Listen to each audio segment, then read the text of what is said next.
Hello, my lovely cadets, seniors, and ambassadors, and of course their friends and family. This is Miss McGann, and I know people might be feeling confused or afraid or don't know what to do about uniforms, so I'm going to just give you the quickest briefing I can. I know I'm long-winded. Sorry, I'll probably always be long-winded, but just try to bear with me and I'll try to get you through what you need. Now, what you absolutely need for Girl Scouts, and of course we can't force you to buy it, but it's really good to have it because otherwise you're not going to have a place to put any of the patches that you earned this year. And if you go to a Girl Scouting event, you're not going to have as much camaraderie as maybe some other girls are. But if you can get a sash or a vest, I highly, highly, highly, highly recommend getting one. I think the vests are about $23 and I think the sashes are about $9.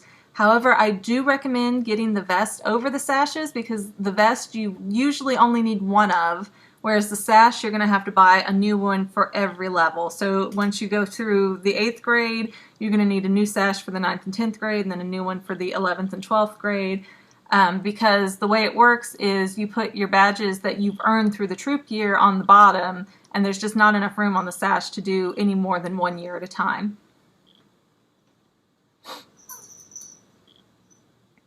So really quick, what's on here if you can see it? I'm sorry it's a little fuzzy. This is from the Girl Scouts of Greater Atlanta website, gsgatl.org. At the top, you want to go from, national to individual, basically, when you're setting these things up. So at the top, you're going to have the American flag.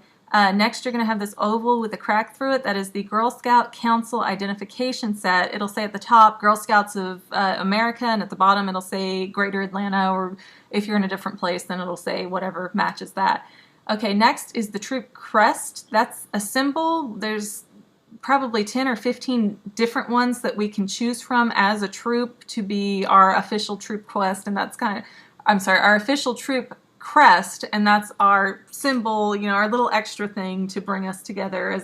It's just a little, it's a little bit of love for a Girl Scout troop to give each other, give themselves as, hey, we're the roses or we're the unicorns or something to that effect.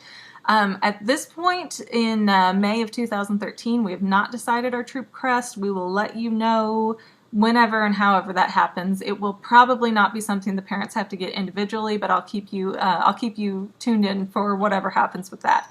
Okay, now below the crest is the little thing here are the numbers for the troop.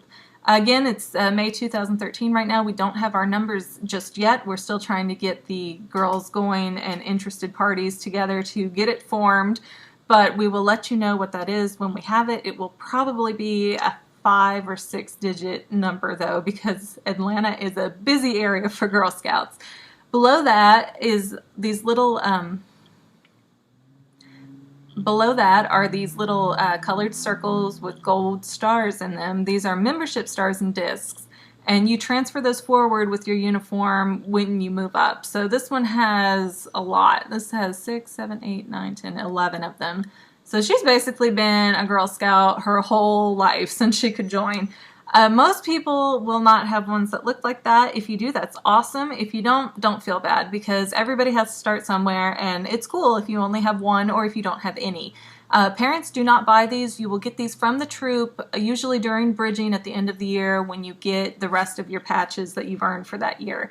So if you just started in the 11th grade, you'll probably get, one of these at the end of your 11th grade year, and you can wear it on your vest for the 12th grade year. Below that, these are bridging awards.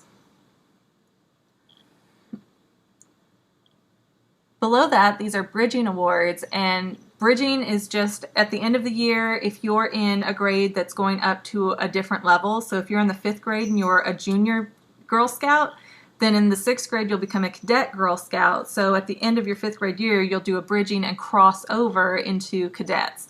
And it's a whole little ceremony, and you get a little award for being a part of that. And it just basically means you were a Girl Scout before this level. And if you have them, that's great. If not, that's fine too. Because the vest is a little bit larger, and the sash has it too, but it's a little bit more complicated to work out the spacing on the sash. So again, I'll really strongly promote the vest.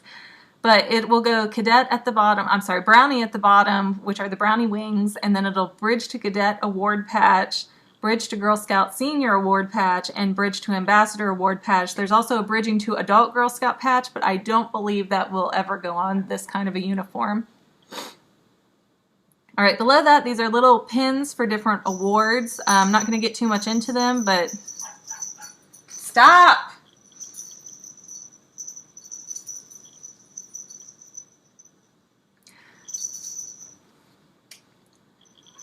Stop! Below that, these are little pins for different awards and activities, and I'll get more into what they are as we do them, but just know that there will be a space right there for that sort of thing, and they're not huge pins, but it will take up space. And that's why with the vest, they have you work from the bottom up with your earned patches, and these are the earned patches. These are things that we do from the guidebook or the handbook, however they call it now. And for the cadets, they are diamond shaped and they will go on the bottom, so that way it helps you figure your spacing out while you're earning all of these other things later on.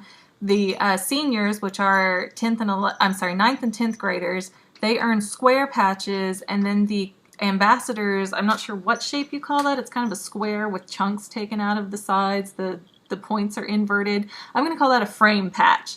So the ambassadors, 11th and 12th grade, they get frame patches, and those go up on the last level, and that really helps you with your spacing when you get it done. On the other side, you have the Girl Scout pin. It does not look like this little picture anymore. This was from the 100th anniversary logo pin that they did. Now you'll have them, they're gold and dark green, and they're the same basic, it's called a trefoil or trefoil shape, and it's got kind of the image of 3 women standing on it, well, not standing, but 3 women's heads on it. If you've never seen it before, just look up Girl Scout pin. I'm sure something should click and it'll look familiar. If not, ask me or ask somebody with Girl Scouts. They will get you situated there. All right, next we have the insignia tab. This is important because every so often you'll take off the insignia tab and use it by itself if it's a situation where you can't or don't want to wear your vest around and you still need to prove you're a Girl Scout. So this is a very important thing to get. For cadets, seniors, and ambassadors, it is navy blue. They are different colors for different levels, so please make sure that you get the right color. Navy blue for 6th through 12th grade. It's, I think, dark green for leaders and yellow for daisies, and it's all different colors as you go through, so just make sure you get yours. I do not believe that the insignia tab changes between cadet, senior, and ambassador. I could be wrong. If I am, I will gladly correct myself later. Attached to that insignia, there are 2 pins. One is the World Trefoil pin, which just means we're part of global Girl Scouting. We're part of a global organization, as well as a national organization that filters down into a regional organization, which filters down into the service unit, which filters down into the troop level. So we kind of come from this big, long stream. We stream into the global world. So we basically, our troop streams into an international association. Below that is the Girl Scout membership pin. Again, I don't believe that pin changes between cadet, senior, and ambassador, but it might. It does change between Daisy, Junior. It does change between Daisy, Brownie, Junior, and cadet, so I'm not positive, but I will, again, correct myself if I'm mistaken. I believe there's only 1 pin for cadets through ambassadors. And attached to that, I believe this is optional. I've never seen anybody wear this in person. It's a little guard with a number of how long you've been in Girl Scouts. So if you've been in 5 or 10 years, you can get that as a little extra, I guess, brag of how long you've been in Girl Scouts. But again, I don't believe that's required, and if you haven't been in for 5 or 10 years, that's fine. You don't have to have one. I'm not going to make anybody have one. Next to here on the right of that are the Girl Scout Bronze, Silver, and Gold Awards. These are done for doing really bigger projects outside of the normal Girl Scout curriculum to do good things for your community or maybe even on a national level.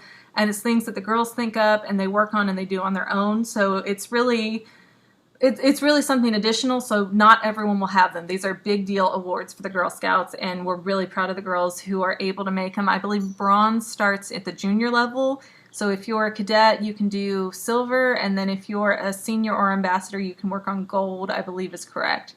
Below the insignia tab here are the Journey Summit Awards. You may or may not earn those. It just depends on your troop and what people individually get done.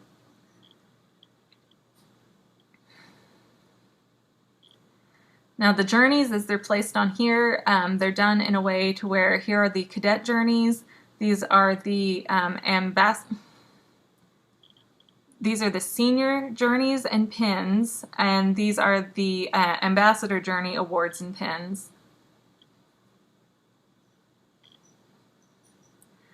And so journeys are just something. Katniss, will you stop moving around?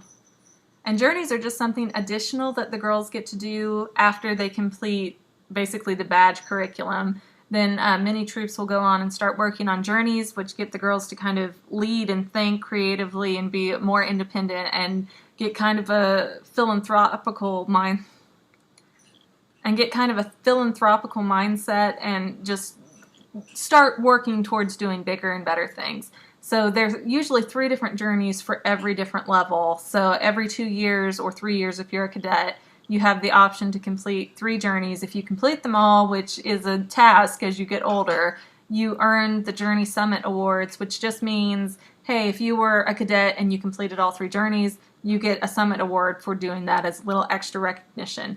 And same thing all the way through.